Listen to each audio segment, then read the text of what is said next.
Tui whaatala whaatala whaapopong au tala whaumele si ufonga le lau mua mole nei tae au.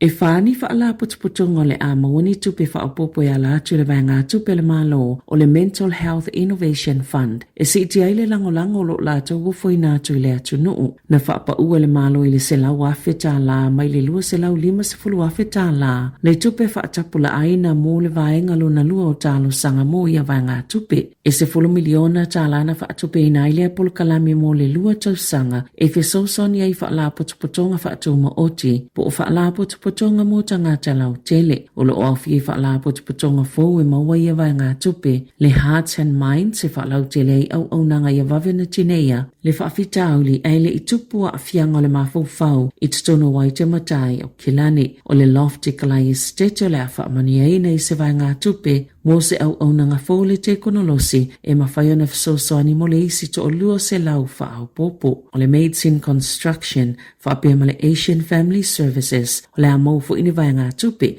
a wā au nanga le soifua maloloina o le mafau manisi fo mai i au kilani mo Wellingtone, whaapea ma la lato au nanga le telehealth, i le atunu o atoa.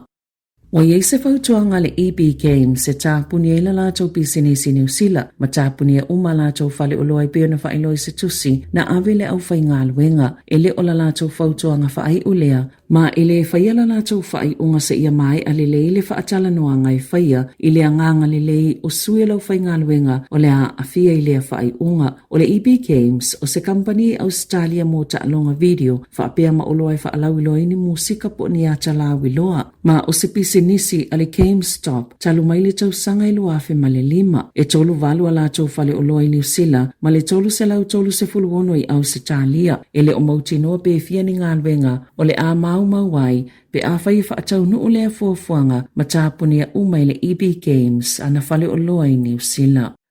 Sa whaasalalawina i lunga o penga so ta inga se atoni a mamate o peo la tai Great Barrier Island. Ma ua whaia iai se su enga la matanga luenga o whai ngā whaiva o le ata na pu na Darren Shields o se whaiva mana ia tā ua ele o le taimi mo mole ua ia wa ai se tūlanga whaapea. Sa ia mata wina fo i nei tau sango tona i ato. Le whaasolo ina whaititia le numero ia e lea o ngā Sami. Na maa uele o fisa o whai ngā whaiva se wa ana whango tai lea vaenga New Zealand. Maolo ngā solo i eile suenga ina ua whaao o atu le whaasea.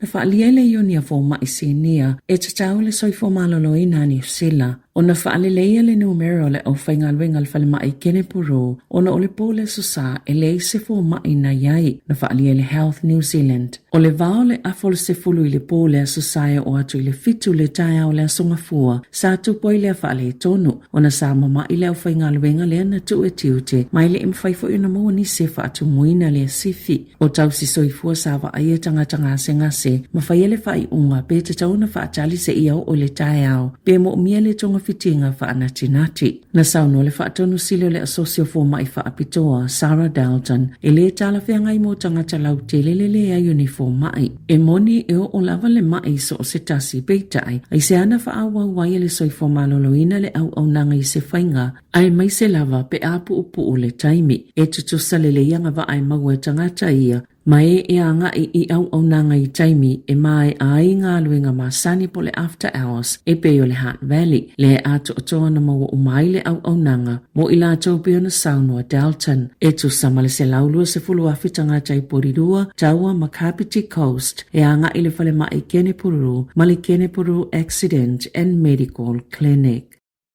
Na sauno le pule sile le au nanga le Manage My Health o Vino Ramaya na te talia ina lava se whai ungai wha malolo ai o ia. Pe a whai lava i mo mio na wha se ese, ai tau ave se tangata e sili atu ona le lei le wha atinonga o le ngā luenga. E sili amalto se laulua se fulu awhi leo wha inga o tangata ua ngā uia le au ngā oi o la tau wha maumaunga patino o le vaenga le soifua malolo ina. Ma na sauno le pule sile o ila tau na wha atino ina le ngā oinga na wha o ngā ina ni upu wha alilo e masani ai o na whaonga i le polo kalame, na whaamaoni le pulisili, o le utoi sifianga i le 5 i le tae au le asofara i le taimi e tatauna o atu i ai, o atu tongi atu le tau i ono se fulu afe la i le au ngā oi, o na le whaalau lua ina whaalaua i tele lea o whaamaumaunga o tangata lau tele, o le tae au le asolua le naulua i tu atu, e le au ngā oi i le Manage My Health e tatauna te tongi atu ai le tupe, ele isau no le pulisili pe na fai se tala no ngale au nanga pe te tau na ta pena le te tongi ato se taui. Isau no se fai tau whale pui ngai lunga so ta inga wha te konolosi ile le te o New Zealand e yelo na tali tonu ngai le mawhai na toi fo ise le leile manage my health. Mai le whaafi tau li o loa a fiae pe ta ina sau no ramaya e ui ai lea ai o lana au whai ngā luenga ele le tele ele le fo ila lātou pola kalame ma ua lewa fo iono lātou tau tua ina lea tunu e lava lo lātou tali tonunga e mawhai na toi whaafo i tangata New Zealand le tali tonu ino i lātou mala lātou ngā luenga o lea songa fuana tu ina toi le whaamsino mawalunga se poloa inga e tau fia na whaasoa ma whaalawiluani whaamaumaunga e ono whaatau watu le au ngāoi ma le atu ina atu i au nanga whaasalalau te tele. O i se la pata inga i le atu na o, ina ia mana atu na atu po fia tonu e alu ia i le suawa i le e fufulo i ta avale i le fale, pe a whaia mana na o e tau mamau ese mai, mani whaasalanga te tele, na mafua le lapta inga, ina ua whaalia se tangata i lunga o penga so ta inga, lona te i, ina ua mo se whaasalanga sana o boi le tau sangata luai, ona ole fufu lunga o lana ta avale i lunga, ole awale e ui i la lātou ta avale i lo lātou lotoa, po le driveway i au kilani, ole tau ngol tu la fono le tasi iwa iwa tasi, ole Resource Management Act i le masino se tema, sa fola si e le whaamamawhanga o whaasalanga, mo tangata taito tasi, whaapea ma company e whaaleanga ina ala vai, ma whaaleanga ina ni si apitanga o mea ola le sio manga. E o atu le awhi lima se lau tāla le sala le tangata i tasi, na te whaalu ina ni waila au e peo waila au e fulo i ta vale, anga i tutono whaatawhenga o sua vaileanga, a e ta i tolu awhi tāla whaasalanga mō kamu pani. Na saunoa Chesi Hent, o le pulenganu o Aukilani, e tatau i ave ta vale o na nofo sila fia, i le te leo le awhianga le sio manga, pe afu fulu ta vale no fuanga i peo lunga o si maa, o na e tawhele sua vai o iei waila au ona sua au, ma le palapalanga i whaatawhenga o sua vai, whaapea ma vai tawhe ma le sami.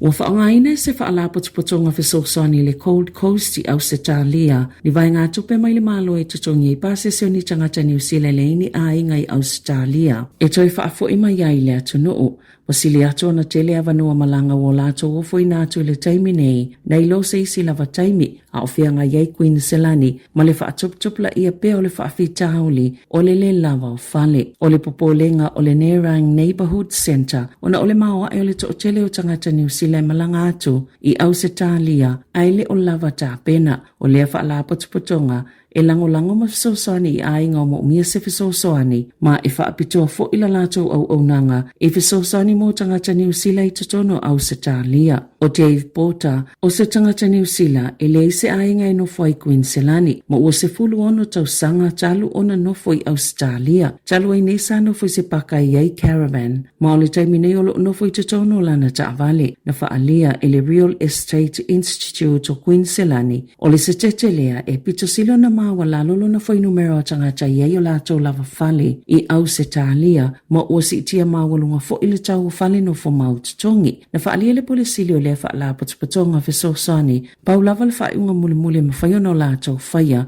o le toi whaafo i mai o tangata New Zealand ia wale ai, ni mea ino no fo ai, i whaamaumaunga le Stats New Zealand, o se matati ele foi numero e fito se fululu afe, o tangata New Zealand atu ua le atu nuu i tutono le tau sanga e tasi, e o mai a se tema, mamalanga atu e au mau i Aotearoa. I atu nuu i fafo, ua tutu whaatasi taita i o malo o te tele o Europa e langolango Greenland, mai tau whaamata uia ua toi whaaleo le Presidente o le United States, Donald Trump, e pule ai lea territorio Denmark, e le whaatasi na Sāmoa Trump, e lona mana o i pule ai na Greenland, o se manatu na ulua i whaaleo i le tau sangalua fesfuluiva, i le taimi o lana no fua inga mua, le ana ia tā uai, e tā ua tele mole militeli a le United States, mai le o lava ngā io i ngā Denmark, o whaia e pui ai. O le osofa inga fita Amerika le whaiunga le vai aso, le ana po eina whaapango taile taitai o Venezuela, o toilango na ini atunga lunga i leo no tupo se mea whaapea i a Greenland, e le tasi se taimi o whaalia i a Greenland,